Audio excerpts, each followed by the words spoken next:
আর প্রত্যেকটা গাছকে গাছের যেই শাখা প্রশাখাগুলোকে ধরে রাখার জন্য এইরকম খাম্বা খাম্বা মানে আপনাদের সেই বাংলাদেশের সেই খাম্বা না, আমি এই খাম্বাটার চারিদিক দিয়ে আবার তার টানা আছে, ওই তারগুলো টানা থাকে। এই তারগুলো আপনি দেখতে পাচ্ছেন এই যে তারগুলো, এই তারগুলোই টেনে টেনে গাছের ডগা বা গাছের এই ব্রাঞ্চগুলোকে শাখাগুলোকে টেনে উপরের দিকে ধরে রাখে, ছাতার মতো চারিদিকে অষ্টশিকের মতো করে এই বক্সমান গাছের যেন ডগা ফল যখন ফলন হবে তখন যেন এটা যেন মানে গাছটা ব্রাঞ্চটা যেন ভেঙে না পড়ে। তো আর একটা জিনিস মনে রাখবেন, প্রত্যেকটা গাছের সাথে গাছের নিচে এই যে জলের নল আছে, এই যে দেখুন জলের নল আছে। আমি নলটাকে একটু তুলে ধরছি।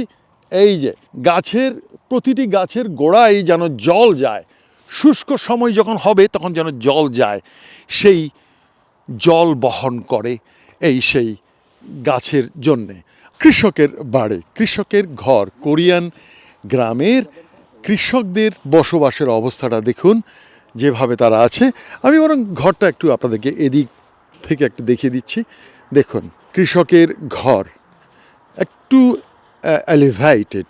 কৃষকের অবশ্যই কৃষকের একটা গাড়ি থাকতে হবে, হিউন্ডাই গাড়ি আছে, তার একটা হিউন্ডাই গাড়ি আছে। দেখতে পাচ্ছেন প্রিয় বন্ধুরা, দেখতে পাচ্ছেন ধান কাটা শেষ হয়ে গেছে, জমির ধানের গোছা তো ধান তো নিয়ে গেছে, নাড়ার যে গোড়া যেটা গোছাগুলো আপনি দেখছেন। আমার মনে পড়ছে যে আমার জন্মদ্বীপ হাতিয়া দ্বীপে যখন ছোট থাকতে নানার বাড়িতে যেতাম এই ধরনের জমি আমি দেখতে পেতাম। তবে কোনো পার্থক্য নেই, এই জমি একটাই পৃথিবী। আর ওই যে দূরে ওগুলো পাহাড়, এগুলো বিভিন্ন খামারিদের ঘর বাড়ি, তাদের বিভিন্ন অবস্থা দেখতে পাচ্ছেন। প্রিয় বন্ধুরা, আমি বনি আমিন, আমি আছি কোরিয়ার দাতসুন নামে একটি ওখানে থেগু শহর থেকে প্রায় 40-45 কিলোমিটার দূরে একটি গহীন গ্রামে আছি, দাতসুন গ্রাম।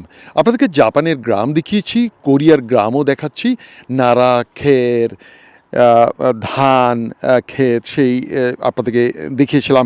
এবার একটু আমি হেঁটে আপনাদেরকে এখানকার কিছু অবস্থা দেখায়। এই যে দেখতে পাচ্ছেন এই যে গাছগুলো, একটু গাছ যেন মরে গেছে মনে হয় না, এগুলো কিন্তু মরা গাছ নয়, পাতা ঝরে গেছে। আর এগুলো হচ্ছে এক ধরনের বক্সমান নামে এক ধরনের ফল, অনেকটা অ্যাপেলের মতো, তবে অ্যাপেল নয়, প্রায় অগস্ট মাসের দিকে এগুলো হারভেস্ট হয়ে থাকে।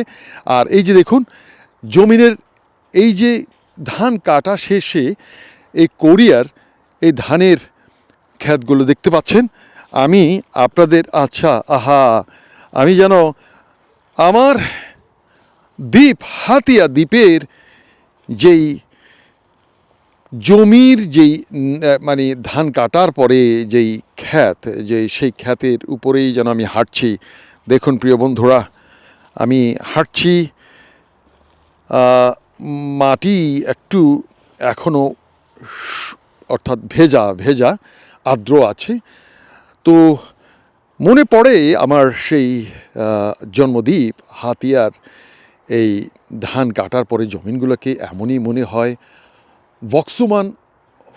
বক্সমান ফল দেখতে পাচ্ছেন।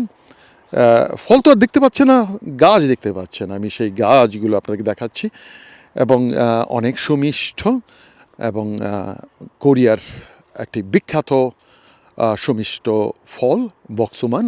এই বক্সমান গাছের এখানেই আমি আছি। বক্সমান এই ফ্রুটটা আমি আপনাদেরকে আগেই বলেছি, এই গাছটা এখন যেভাবে শুকিয়ে গেছে, এটা কিন্তু শুকা না, এখানে হচ্ছে যে কাঁচা। এই যে আমি দেখতে পাচ্ছি এই যে কাঁচা, এটা মানে পাতা হবে যখন এই মার্চ এপ্রিলের দিকে, এবং ফ্রুটটা পরিপক্ক হবে যখন ধরার পরে আগস্ট মাস, 8 মাসের সময়। আপনি দেখতে পাচ্ছেন এই যে দেখতে পাচ্ছেন কিভাবে এই গাছটাকে কিভাবে এই দেখলেন কিভাবে ধরে রেখেছে, রিংটা পরিয়ে দেওয়া হয়েছে। এই সেই বক্সমান ফল গাছ। প্রত্যেকটা গাছ এইভাবে খাম্বা ছাতার মতো চারিদিকে তার দিয়ে যতগুলো শাখা, বড় বড় শাখা আছে, সেই শাখাগুলোকে বেঁধে দিয়েছে কিভাবে দেখতে পাচ্ছেন প্রিয় বন্ধুরা।